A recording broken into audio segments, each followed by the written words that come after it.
Så der er med mod fyrtårnet.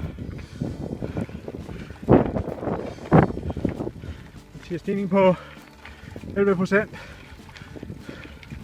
Sådan cirka. Et stykke på vej op endnu.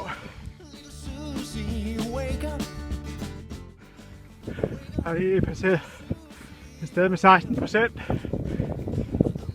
Deroppe bag Vestad. Så løber vi tør for gear. Den siger lige godt 9% i stigning. Jeg ved det. Det hårdeste kommer lige om lidt. 17% af toppen. Så.